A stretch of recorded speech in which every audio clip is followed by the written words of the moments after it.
ప్రియ సహోదరి పొన్పి నంబర్ ఉన్నారు. దేవుడు ఆమె జీవితంలో చేసినటువంటి అద్భుతాన్ని సాక్ష్యంగా చెప్తారు. అమ్మ రెండమ్మ.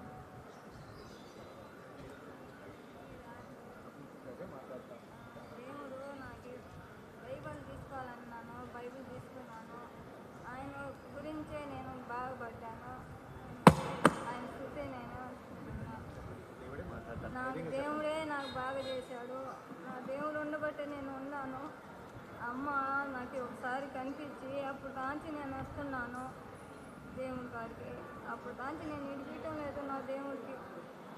నా దేవుడి చూసే ఆయన ఇంకే నేను ఏం మాట్లాడలేను. నాకు దేవుడు ఉండబట్టే నేను ఉన్నాను భూమి మీద.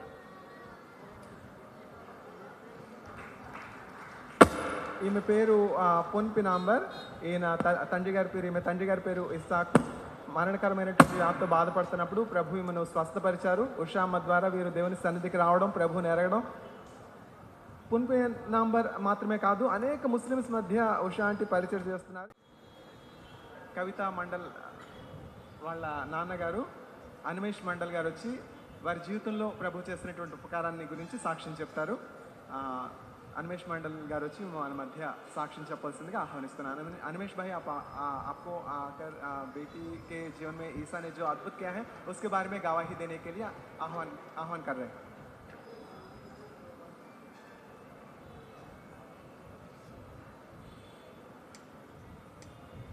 नमस्कार, हम अंडमान रहने वाला जन है. तो मेरा बेटी का बोन मैरो का जो ट्यूमर कैंसर था, तो इसीलिए अंडमान निकोबार में कोई ट्रीटमेंट नहीं है. हम लोग का चेन्नई में भेजा. तो हम लोग चेन्नई में आया. आने के बाद हॉस्पिटल में 3 मंथ हम लोग एडमिट था. एडमिट रहने का टाइम डॉक्टर बोला इसका ऑपरेशन करना पड़ेगा. तो ऑपरेशन का टाइम उसका कीमो लगाने का टाइम वो जो ट्यूमर था वो ट्यूमर ब्लास्ट हो गया था. ब्लास्ट होके उसका सीरियस हो गया था बच्चा. फिर वहाँ से हॉस्पिटल लेके आया. हम लोग होम में बैठ के ट्यूमर ब्लास्ट हो गया था. फिर हॉस्पिटल लेके आया. हॉस्पिटल लेने का टाइम बच्चा सीरियस हो गया. फिर उसके बाद उसका ऑपरेशन किया. तो डॉक्टर बोला उसका पैर निकालना पड़ेगा. तो यीशु मसीह का दया से उसका पैर अभी ठीक है. अभी बच्चा भी ठीक है. वो अभी फिर चलता फिरता भगवान का नाम से सब कुछ ठीक है.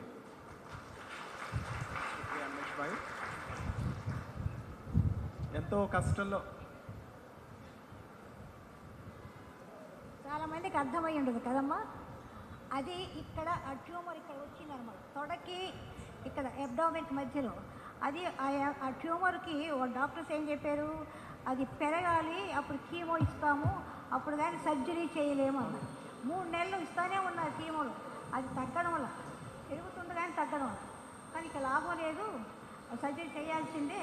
అయితే కాల్ ఇక్కడ నుంచి తీసేస్తాం, కాల్ ఇక్కడ తీసేస్తాం. ఏం చేయాలి మరి? ఇక వాళ్ళు ఒప్పుకున్నారు.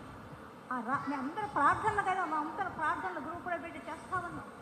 ఆ రాత్రి ఎప్పుడో 1 గంట మిడ్నైట్ ఆల్మోస్ట్ అది పగిలిపోయి, ఆ ట్యూమర్ పగిలిపోయి పంపులాగా రక్తం అంతా బయటపడిపోయింది. ఇదంతా బయటపడిపోయింది ఆ బ్లడ్. ఆ భయపడిపోయి డాక్టర్ ఫోన్ చేస్తే డ్యూటీ డాక్టర్స్ అంబులెన్స్లో వచ్చి ఆక్సిజన్ తీసుకొని ఆ పాపని మొత్తం అక్కడ బ్లడ్ చుట్టూ పడిపోయింది నల్లగా. ఆ బ్లడ్ అంతా పోతుంది. ఆ అమ్మాయి కోమాలో పడిపోయే మాదిరి ఉంది. చాలా ఎట్లయినా ఇంకా తీసుకొని వెళ్ళి ఐసీయూ యూనిట్లో పెట్టి బ్లడ్ ఎక్కించి మెల్లగా ఆమెను ఒక రకంగా తీసుకొచ్చి అప్పుడు ఆపరేషన్ థియేటర్లో నెక్స్ట్ డే 8 o'clock తీసుకెళ్ళారు. 8 o'clock తీసుకెళ్ళి సాయంత్రం 5:30కి బయటకు వచ్చింది. కారు భద్రంగా సేఫ్గా ఉంది. ఆ ట్యూమర్ అంతా, ఆ పాప ఎంత చక్కగా ఫోటోలు అన్నీ నేను అన్ని ఫోటోలు తీసుకున్నాను. ఆ బాబుకి ఇచ్చారు, ఇక్కడ వేస్తే బాగుండేది. కనుక ఎంత చక్కగా ఆ బిడ్డ నడుచుకుంటూ వచ్చింది అక్కడ, అంటే దానిలో ఆ వీడియోలో కనుక దేవుని గొప్ప కృపను బట్టి, లేకపోతే కాలు ఇక్కడి నుంచి తీసేస్తే చాలా కష్టం. మోకాళ్ళ కింద నుంచి పోతే పర్వాలా, మోకాలు పైన పోయినా పర్వాలా, ఇది తొడకి ఆ జాయింట్ దగ్గర చూసుకోండి. కనుక దేవుడు ఎంత గొప్ప, పాప ఆయన ఏదో చెప్పాడు, మీకు ఎంతమందికి అర్థమైంది, అందుకని నేను చెప్తున్నాను అన్నమాట. కనుక దేవుడు నామానికి స్తోత్రములు.